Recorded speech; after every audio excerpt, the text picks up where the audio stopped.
जिल्हा परिषदेच्या बहुचर्चित विषय समित्यांच्या सभापतींची नावे भारतीय जनता पक्षाने आज जाहीर केली। त्यामध्ये माजी आमदार राम सातपुते यांच्या पत्नी संस्कृती सातपुते यांच्याकडे समाज कल्याण, दक्षिण सोलापूरचे रामप्पा चिवडशेट्टी यांना शिक्षण व आरोग्य, तर माढ्यातील अमृता वाघे यांना महिला व बालकल्याण सभापतीची संधी दिली आहे। याबाबत अधिक माहिती पालकमंत्री जयकुमार गोरे यांनी माध्यमाशी बोलताना भाऊ खरं तर आज एक मिनिट बोला भाऊ, आज जिल्हा परिषदेच्या विशेष सभापतींच्या निवडी जवळपास जाहीर होत आहेत।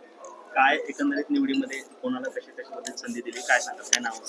नाही, आपण सगळेजण पाहतोय सोलापूरच्या जनतेनं भरभरून प्रेम भारतीय जनता पक्षावर केलं।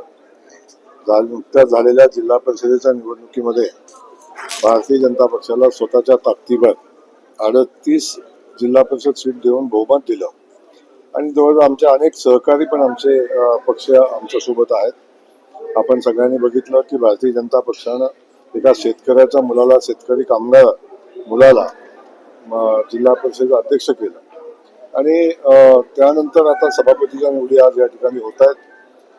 सगळा प्रादेशिक समतोल साधून, सामाजिक गणित साधून आज आम्ही सभापतीच्या निवडी जाहीर केलेल्या आहेत।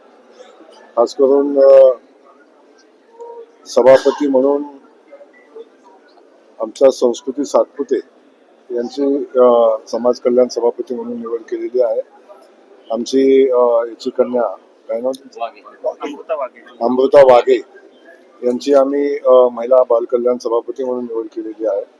आमच्या जिल्ह्याचे अध्यक्ष चेतनशी केदार यांची आम्ही सभापती म्हणून निवड केलेली आहे। त्यासोबत रामप्पा चिवडशेट्टी यांची आम्ही सभापती म्हणून निवड केलेली आहे आणि भारतीय जनता पक्षाच्या माध्यमातून सामान्यातल्या सामान्य लोकांना संधी देत असताना या जिल्ह्यातल्या जनतेच्या ज्या अपेक्षा आहेत त्या अपेक्षेच्या पूर्तीच्या दृष्टीनं ज्या गोष्टी करणं शक्य आहे तो करायचा आम्ही प्रयत्न या निमित्तानं करतो।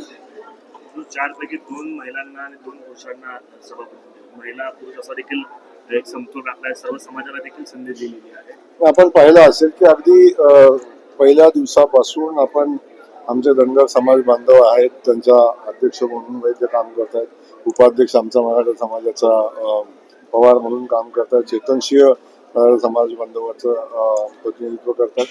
त्यासोबत आपण बघितलं संस्कृती सातपुते समाज कल्याण सभापती म्हणून काम करत असताना आमच्या वाघेताई आहेत त्याही आपल्या ओबीसी मधून या ठिकाणी काम करतात व सगळ्या समाजाला सोबत घेऊन न्याय देण्याची भूमिका भारतीय जनता पक्षाची असते आणि तीच भूमिका घेऊन आम्ही काम करतो।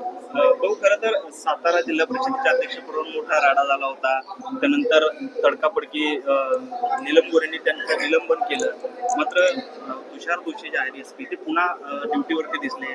CM साहेबांनी सुद्धा त्या संदर्भात हस्तक्षेप केला। नक्की काय स्टेटस या सगळ्या स्थितीचा आहे आताच्याकडे? सातारा जिल्ह्याची जिल्हा परिषद निवडणूक आपण पाहिली, त्या निवडणुकीमध्ये काही गोष्टी घडल्या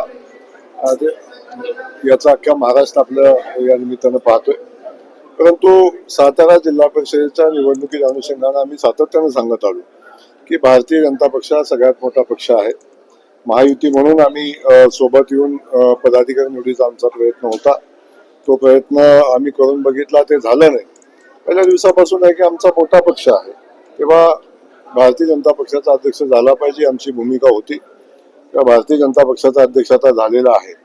काही समविचारी जिल्हा परिषद सदस्यांनी आम्हाला पाठिंबा दिला आणि आता भारतीय जनता पक्षाकडे पूर्ण बहुमत 33 सदस्यांचं बहुमत आहे। काही घडामोडी झाल्या त्यामध्ये ज्या पद्धतीनं या निवडणुका होणं त्या अपेक्षित होतं त्या निवडणुका झाल्याने आपण बघितलं की कुठली निवडणूक असेल तर निवडणूक त्या ठिकाणी होत असताना त्याच्यामध्ये लोकप्रतिनिधींचा हस्तक्षेप नाही झाला पाहिजे ही सातत्यानं भूमिका निवडणूक आयोग घेत असतं। त्या अनुषंगानं सातारमध्ये तसं घडलं नाही। जिल्हा परिषदेची निवडणूक जिल्हा परिषद अध्यक्षाची निवडणूक असताना राज्याचे 2 मंत्री त्या ठिकाणी गेले, खूप मोठा जमाव त्या ठिकाणी गेला, कायदा सुव्यवस्थेचा प्रश्न निर्माण झाला। त्याच्या अगोदर अपहरणाच्या काही केसेस झाल्या होत्या, त्याचाही आरोपींना संरक्षण देण्याचा प्रयत्न केला आणि सगळ्यातून कायदा सुव्यवस्था राखण्याचा प्रयत्न पोलिसांनी केला। त्यामध्ये काही गोष्टी घडल्या आणि त्या संदर्भात खूप चर्चा झालेली आहे. पण आता मला वाटतं की त्या चर्चेवर न जाता आता याच्या पुढे जाऊन आपण आता चर्चा केली पाहिजे. शेवटी पोलीस म्हणून कायदा सुव्यवस्थेचा राखणं त्यांचं काम आहे. त्यासोबत लोकप्रतिनिधीचा सन्मान ठेवणंही पोलिसांचं काम आहे. त्या अनुषंगानं लोकप्रतिनिधींनी पण कायद्याची गूज राखली पाहिजे, कायद्याचं पालन केलं पाहिजे, निवडणुकीच्या कामामध्ये हस्तक्षेप नाही केला पाहिजे. या सगळ्या गोष्टी महत्वाच्या राहतात. त्यामुळे शेवटी गिव्ह अँड टेक पॉलिसी असते. आपण रिस्पेक्ट दिला तर रिस्पेक्ट मिळतो. त्या अनुषंगानं आपण कायदा पाळला तर कायदा मोडायची वेळ येत नाही. त्यामुळे या सगळ्या गोष्टीचा विचार आपण सगळ्यांनीच केला पाहिजे. अशोक हत्याकांडामध्ये सुषमा अंधारे असेल, रुपाली ठोंबरे असतील, याचं म्हणणं आहे की रुपाली चाकणकर आणि दीपक केसरकर यांना सहआरोपी करून त्यांना अटक केली पाहिजे, त्यांची चौकशी केली पाहिजे. आपण त्याच्याबद्दल आपल्या सगळ्यांना माहिती आहे की माननीय मुख्यमंत्री महोदयांनी ताकदीनं पोलिसांना सूचना दिलेल्या आहेत आणि हे प्रकरण येत असताना मुख्यमंत्र्यांचं बारकाईनं पहिल्यापासून लक्ष आहे. या प्रकरणामध्ये दोषी आहेत, जे दोषी आहेत त्यामध्ये कुणालाही सोडलं जाणार नाही हे माननीय मुख्यमंत्री महोदयांनी ऑन फ्लोअर सांगितलंय, सभागृहामध्ये सांगितलंय, सभागृहाच्या बाहेर सांगितलंय. त्यामुळे ज्या लोक याच्यामध्ये सामील आहेत, ज्यांच्याकडून लोकांची हॅरेसमेंट झाली, फसवणूक झाली किंवा लोकांना फसवण्याचं काम या माध्यमातून झालं असेल, पुन्हा अत्याचार करण्याचं काम झालं असेल, अशा कुणालाही यामध्ये सोडलं जाणार नाही ही भूमिका माननीय मुख्यमंत्री महोदयांनी घेतलेली आहे. त्यामुळे कोण काय म्हणतं याला अधिकचं महत्व राहत नाही. त्या प्रकरणामध्ये जे दोषी असतील त्यांच्यावर कारवाई झाली पाहिजे. त्या प्रकरणामध्ये कोण दोषी आहे हे आपल्याला तपासायला लागेल. तो तपास पोलीस करतील. मला वाटतं राजकीय नेत्यांनी ते तपास करू नये. ते पोलीस तपास करतील आणि पोलिसांच्या तपासामध्ये जो दोषी असेल, मग कोणाचाही असू द्या, कितीही मोठा असू द्या, त्याच्यावर कारवाई होईल. अशा पद्धतीची भूमिका माननीय मुख्यमंत्री महोदयांनी पोलीस खात्यानं घेतलेली आहे. त्यामुळे बाजूला कोण काय म्हणतं त्याचा आरोपी कुणाला आपल्याला म्हणता येणार. बंधुप्रेम न्यूज चॅनलला लाईक, सबस्क्राईब व बेल आयकॉन दाबायला विसरू नका. धन्यवाद.